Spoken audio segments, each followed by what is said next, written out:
Let's quickly talk about this England team. Alan, you're obviously a former English striker. What were your thoughts on Ollie Watkins and his performance this past weekend?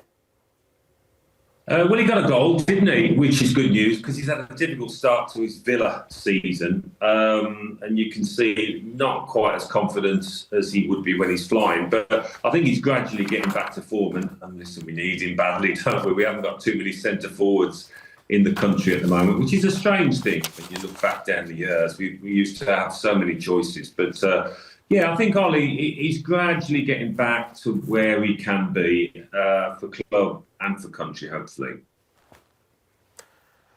Smudge, I'm going to ask you a question after what you just said there. The lack of number 9s. Are you concerned? Because you think about your generation, you had, Shearer, Wright, Sheringham, so many greats that came through alongside you. And now I feel like Harry Kane is a standout in terms of as a world-class striker. But where are the rest of the pipeline? I don't know, mate. I mean, most teams play with one up front these days. We're obviously in the Premier League picking from a global pool, which makes it harder for English centre forwards, English players, full stop, really, to make a name for themselves. But yeah, you're right, JD. We used to have so many, but now, yeah, beyond Ollie, you're wondering who else would come in.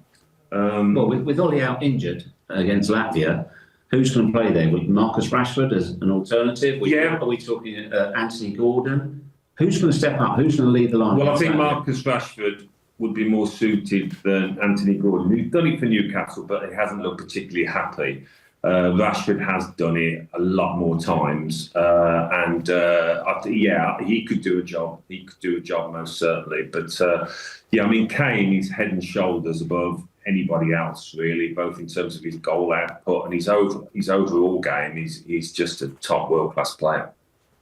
So, coming into this camp and coming into this friendly, one of the players that I defended when we did this cap or no cap segment was Morgan Rogers, a player who struggled with Aston Villa as well, but seems to be getting a bit of that magic touch back in front of goal. What do you make of his standing with Thomas Tuchel and the Three Lions? Well, I think Tuchel will value him. Played ever so well in Serbia as well the other week, didn't he? It's a strange one when you're not really performing for your club, and it can happen. Then you go to the international arena and you just feel as if it's a different situation. You're playing with different players and your form can improve, or, alternatively, it could go the other way. But for Morgan Rogers, he's a very talented boy, without question. I mean, listen, whether he'd get in Thomas Tuchel's first choice 11 is another matter.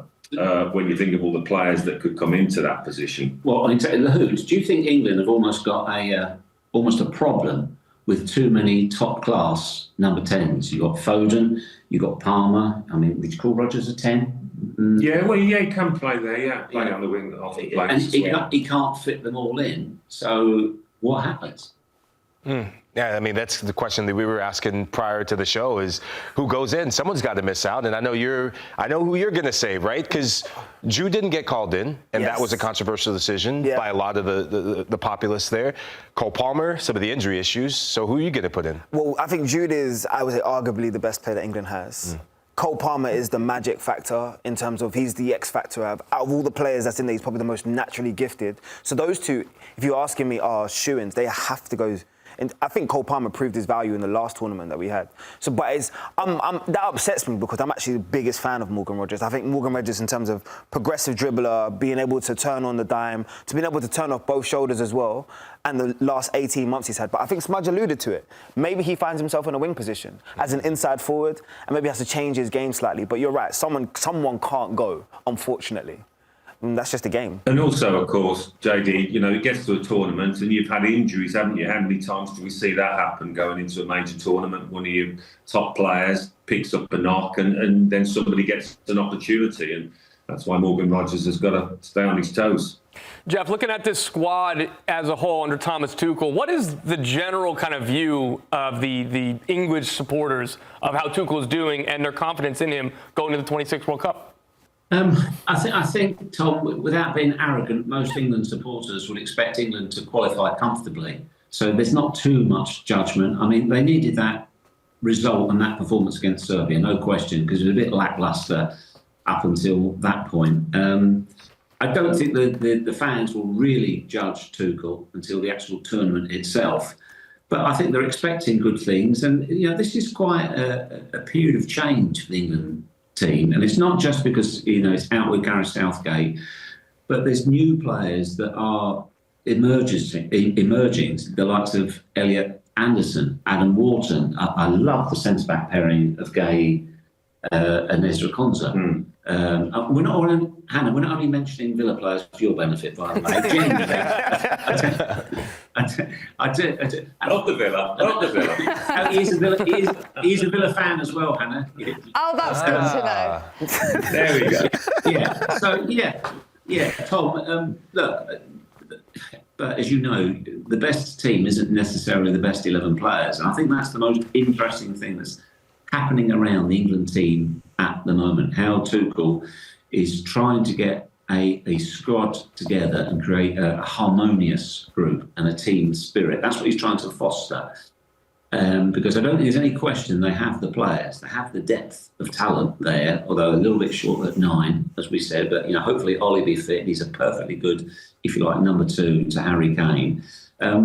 It's how he puts the pieces together. I think he's got the constituent parts. Whether or not he can blend them into a team to win that elusive trophy for England, that's the bigger challenge. Alan, here at CBS we have many Arsenal fans. Obviously, we know your history with Arsenal, and I've been told to ask you the question. If you were the manager at Arsenal right now, who would you be taking? Would you be taking Sesko, Gyökeres, Osimhen? What are your thoughts on the strikers at Arsenal at the moment? I mean, it ended up being between Sesko and Gyökeres. And I know some Arsenal fans have got on Gyökeres' back a little bit. I'm a fan of his. What I like about him is that he's different to your average Arsenal first teamer. Technically, he's not somebody that stands out, but he's very forthright. He's very direct. He's quick. He's strong, bullishly strong, really. So he simplifies his game. And if he gets chances, he'll score goals. So I'm happy with that. I know Sesko, I spoke to some people up at Manchester United and came into that club and he was a little bit overawed by it. He's got himself a goal now in the league, so maybe that will settle him down. But as things stand, I think Gyökeres is a good choice. And I think there will be times when Kai Havertz comes back into contention, he'll play instead of Gyökeres because he's a different sort of player against different sort of opposition. But I think Gyökeres will get 20 goals this season. Awesome. Guys, thank you very much. I know you're off to play golf, so we won't keep you too much longer. Quickly, before we go to break, I want to know what your handicaps are. Just because you're going off to play golf, I don't know how you guys... She's going to judge you, by the way. I just let you know for free. She's about to judge you. Just interested. Because her golf swing is Apart from the A1. clubs. I'm 8, Hannah. A long way to go to get to your level, but I'm 8 at the moment. Geoff, what are you off? Well, I'm a work in progress, Hannah, and this is one of your duties when I arrive out there. I'm currently 16.5. Okay. Bandit. I don't know if you guys will make it into my 4-ball just yet.